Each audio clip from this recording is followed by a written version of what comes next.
Candy here, and welcome to the Aligned as Fuck podcast. This is part 2 of the conversation around the mighty M. And so today I want to talk a little bit about what I've learned in my own journey with menopause and to share some of the resources and the hacks and the tips that I can offer from my experience. Again, I'm going to preface this as I did with part 1 to say that every woman is going through her own journey, that it is really an individualized path, and you have got to figure out, you have the opportunity to decide what works best for you. I am very clear about some things that I am not open to, one of those being HRT, which is hormone replacement therapy.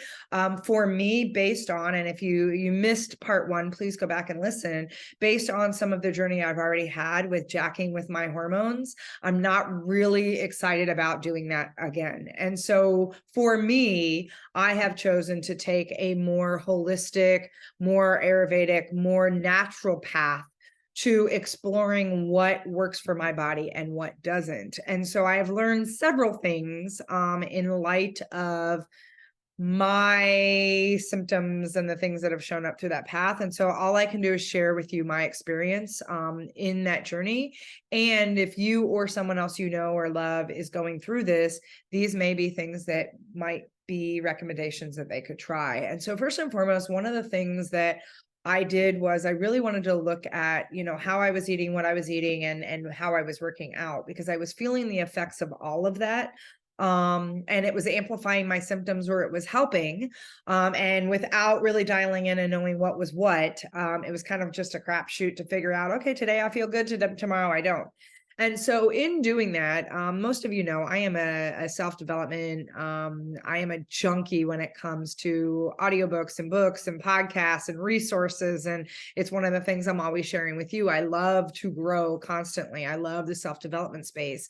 And so as such, I was listening, I was dialed in a couple of my favorite podcasts, and I happened to be listening to last year a podcast that Leanne Rimes had put out called Holy Human. And I know I absolutely love this podcast, and I love the conversations that were on there. It pushes the envelope quite a bit, and it's having some conversations that I just think most people are not comfortable with. And it's probably why I like the show so much. Plus, I actually am a fan of hers, and I know people have things to say here or there, and I love her music. I love what she represents. I love her brand new space of her new album, and her chant album are just fantastic. So I think her album's called God's Work, and the chant album are just, I don't know, there's something about the way she sings those, the way, the energy and the vibration of those, they just speak to my soul. So anyway, I was listening, that was just a whole side note there. I was listening to Holy Human, which is her podcast, and really engaged. And I mean, literally this was, Peyton was still with me. This was part of our walks. And every day I would listen to an episode and we would walk. And so one day I tripped across the episode that she did an interview with Dr. Mindy Peltz. And I have to say, it was a game changer. It completely opened me up in a new way, because while I love some of the functional medicine, holistic practitioners out there, I mean, I love me some Dr. Josh Axe. I love Dr. Will Cole. I love, Mark Hyman. I mean, I follow these guys. I love Dave Asprey. I love listening to these guys. I love getting into some of these different ways to look at the mechanics and how our bodies are wired and how food plays into that, and fasting and these things. And I actually had been following Dr. Axe for quite some time. And I've really brought in more collagen into my diet, and I've done bone broth, and I do a lot of things that are more from a functional space based on his work, which I just absolutely love. Yet never really occurred to me that all of the people I followed were men. So no disrespect to the men, none. And there's something different about listening to someone who's doing work in that space, who's a woman, and a woman who's going through the very things you're going through. And so when I was introduced to Dr. Mindy, it was like, whoa. Because she started to talk about and was very clear that her message was for women over 40. And it was for women that were going through perimenopause, menopause, and postmenopause. And it was how women in those spaces can fuel their bodies and move their bodies in a way that works with their natural cycle. Wow. Talk about a game changer. I mean, think about that for just a minute. Men and women are fundamentally biologically wired differently, whether we like it or not, however, we are wired differently. Our bodies respond differently. We have different rhythms. Women have actual cycles. Women create 3 different hormones where men really only have one that they're creating on an ongoing basis, which is testosterone. Women have estrogen, testosterone, and progesterone. Plus, the way our cortisol, adrenals, and insulin move through our body are a completely different way, right? So all of that's to be said is Dr. Mindy's work has been life-changing for me. And so I really leaned into studying the work that she's created, and now she has a current book called Fast Like a Girl, but it is all in this space of helping women understand how to align things that are going to help their body in their own natural rhythms with their cycle. And so whether you're still getting a cycle or not, the research is fascinating. And I have to say, it's really allowed me to step into a powerful way of intermittent fasting that's worked. And so one of the things I want to say is, I know when I say intermittent fasting, people are like, oh, great, you're starving yourself. Okay, stop that nonsense. Just because you see some celebrities out there who, when they're talking about intermittent fasting, they're talking about, oh, they're eating like 500 calories a day. I'm not talking about that bullshit. I'm talking about creating specific windows of where you're eating very nutrient dense foods that actually are serving and healing your gut, serving and healing your body, serving and healing your hormones, and allowing you to grow the right hormones at the right times based on your cycle. It is freaking phenomenal when you start to eat that. And honestly, I eat more now in my intermittent fasting cycles than I did before. And so it's about the quality and the quantity of what you're eating and the macros inside of there. It's not about the windows. And I've done, up to 19, 20-hour fasts. I'm starting to work more towards the 24-hour and the 36 to give my gut a real chance to heal and to get my hormones regulated in a way that really matters. But intermittent fasting in and of itself, that has been ridiculously powerful for me. And it has been absolutely life altering in terms of what it's done to help me navigate and manage the symptoms of menopause when they come up. So before I get into that a little bit more, let me just tell you a couple of things that I was very clear. I wanted to see their effects on me and the symptoms I was having around menopause. And that's sugar, alcohol, and processed foods. And I will tell you, we all know that those are not the best things out there anyway. It has been significantly like night and day difference when I have completely pulled out sugar, completely pulled out alcohol, and completely pulled out the processed stuff that has no business being in my body in the first place. When I allow myself only whole foods, when I allow myself to have foods that are nutrient dense, when I allow myself higher levels of protein, which I've always been a protein girl anyway. I love my protein. You're not going to get me to change on that one. Introducing more bone broth, introducing collagen. Now, I know there's a whole lot of talk about, oh, bone broth, people are starving. No, bone broth plus. Like I will do a protein shake that's bone broth and collagen and vegetables and fruits. And I am getting a full meal when I'm doing those things. It's not that I'm just living on bone broth and collagen. Or just these basic vegetables or a keto diet. Because one of the things I really love that Dr. Mindy talks about is more of a ketobiotic diet, which is actually allowing you more fruits and vegetables into your diet. It's allowing you a higher level of protein. It's allowing you to do things for what a woman's body needs to feel nourished, to have the nutrients, to have the vitamins and minerals that we need in order to perform at our highest and best level, and to protect our bodies, right? To protect our bones, to protect our bodies, to protect our cells, and to create better healing and heal our gut, heal our systems, heal those things. And so our liver, whatever it might be. I love that. And I will tell you, by pulling those 3 things out, and people are like, oh, that you don't get to eat much. I get to eat a lot of things. And there are so many ways that we can reset our body to bring things in that oftentimes are those comfort foods or their spaces. It's not that I don't eat sweet treats. I just use things like stevia, honey. It's natural sweeteners that I put into my body versus anything that's artificial or sugar. And it's made a huge difference. Sugar really is one of the biggest triggers for my symptoms for menopause, without a doubt. Aspartame's another one. So is alcohol for me. I've actually not had alcohol for several months now because my body is not taking to it well. For some people, I know they can do more organic wines and other things that will serve them well. Great. For me, my body is like, nope, we don't want any of that. So I'm listening, which is the biggest thing I want to stress for all of you, is I'm listening to my body. I'm listening to what it's asking for. I'm listening to what it needs. And so Dr. Mindy's work has been absolutely life-changing for me, both in terms of intermittent fasting and really understanding what that means. It's not a starvation diet. It is not a diet at all. It is a lifestyle, and it is not to restrict calories. It is about eating more intentionally within a given window instead of eating randomly all over the day, which has our insulin going crazy. And one of the things that jacks with our hormones is when we become insulin resistant. And so if you want to know more about that, please check out her work. I will put some links to her YouTube page in the notes as well.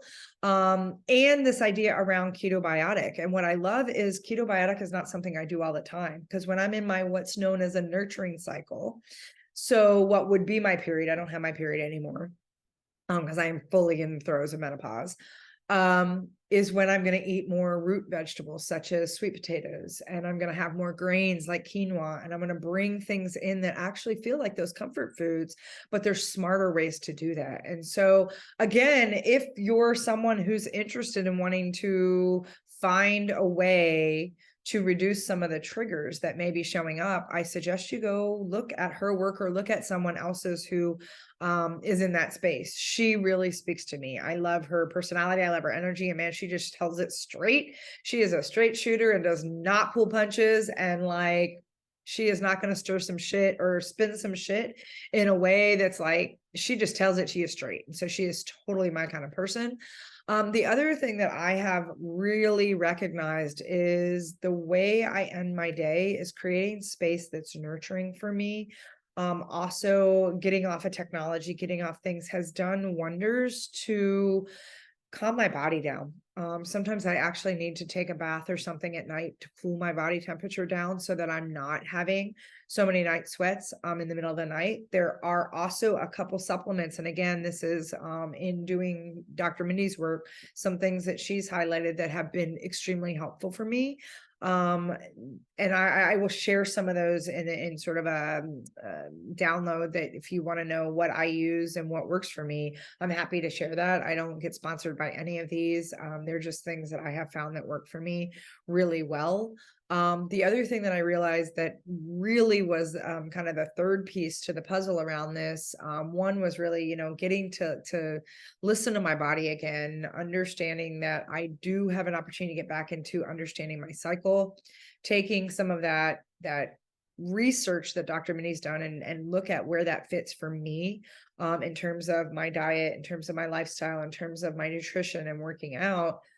The other thing has been, I have had to give myself permission to recognize that there are days that I'm not going to sleep much. This morning, I was up earlier than I normally am. I was just done. I was ready. And there's other nights I need 10, almost 11, sometimes 12 hours of sleep. And when my body wants to sleep, I need to give it sleep.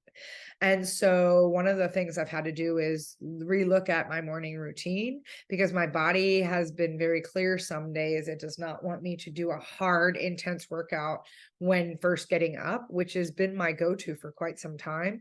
It actually wants a more nourishing rhythm that allows me time to ease into my body. I want a longer fasted state. I do make a really good fasted coffee that, gets me going and makes me feel like I've had something in my system. And then I want more movement later on. And so being able to shift that and giving myself permission has been something that's also been really powerful. And so I say that because there's a couple things I want you to see as key takeaways from this. One is, again, I cannot stress enough how individualized each woman's path is through the mighty M, menopause.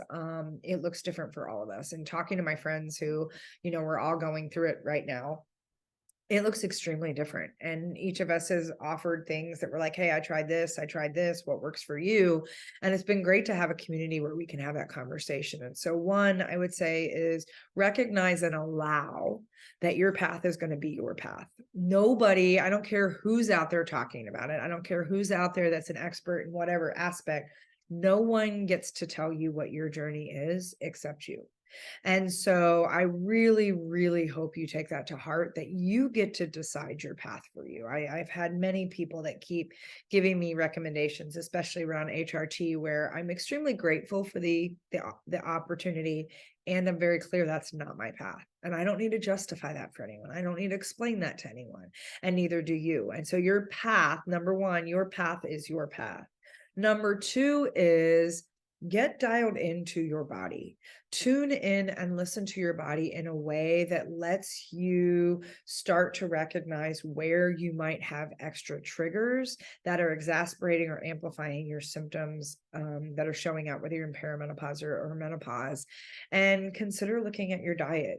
Consider looking at the foods you're choosing to eat. Consider looking at the way you're training or working out right now and ask yourself, is that really working for you? Consider looking at your sleep and what you need. You may need more sleep through this period. You might have nights where you have insomnia and you're restless. And so what can you do that you're not beating yourself up that you need to sleep? And when you need to sleep, maybe it's even taking naps.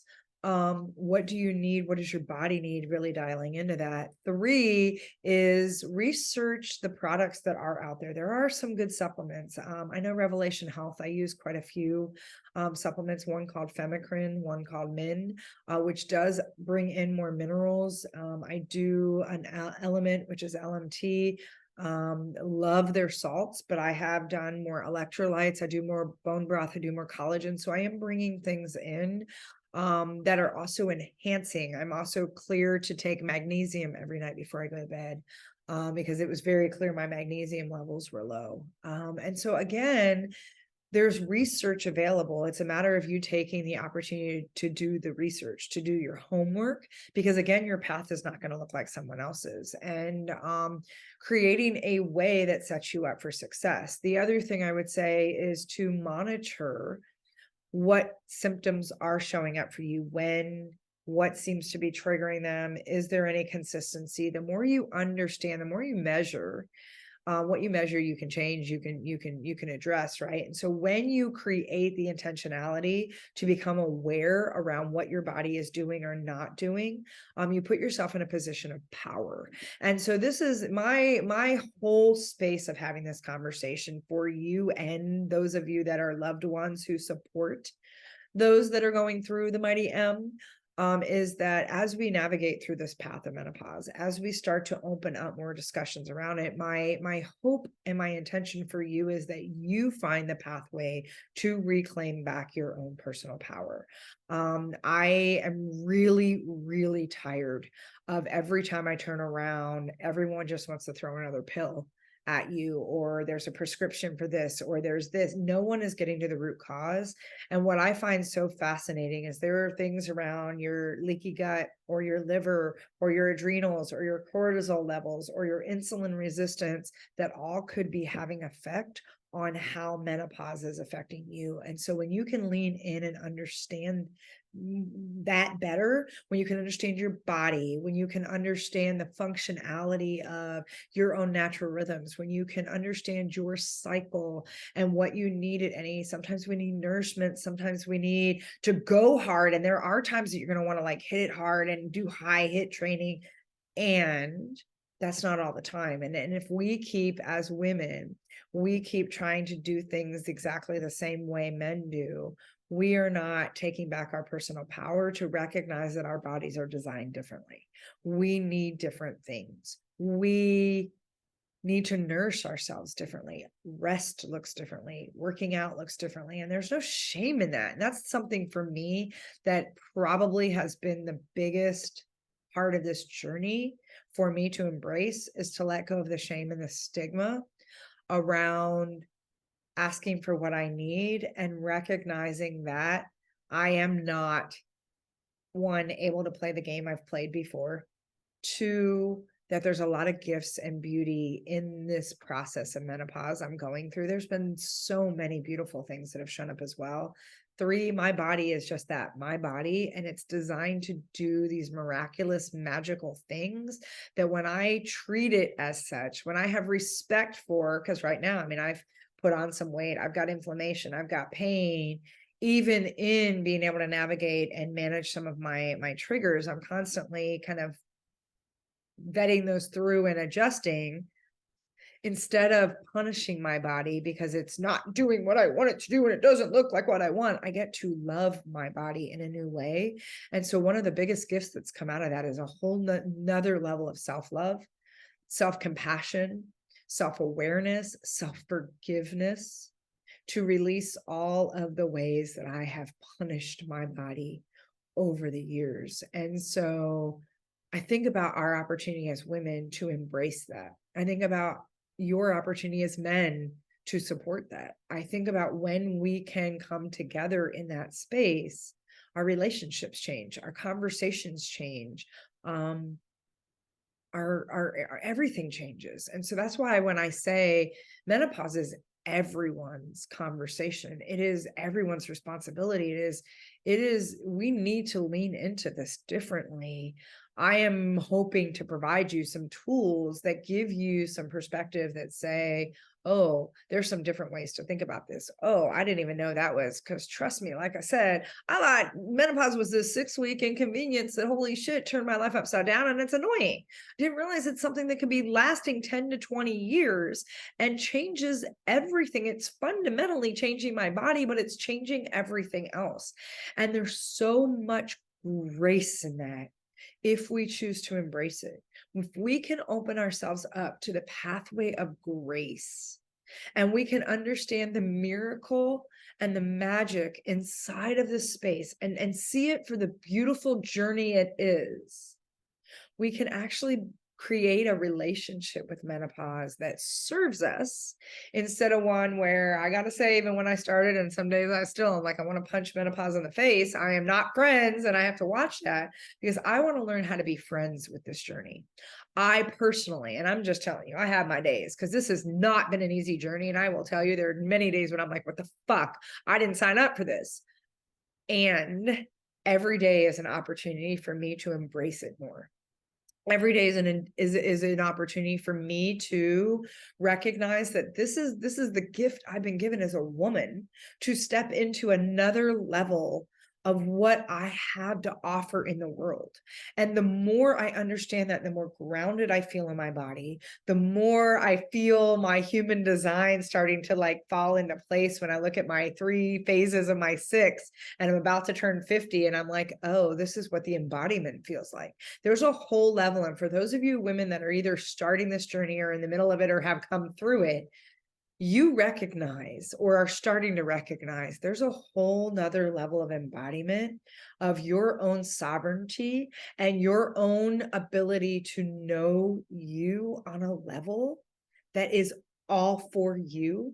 It is you, your maker, your creator, source, universe, God, whatever you, it is you and your higher everything.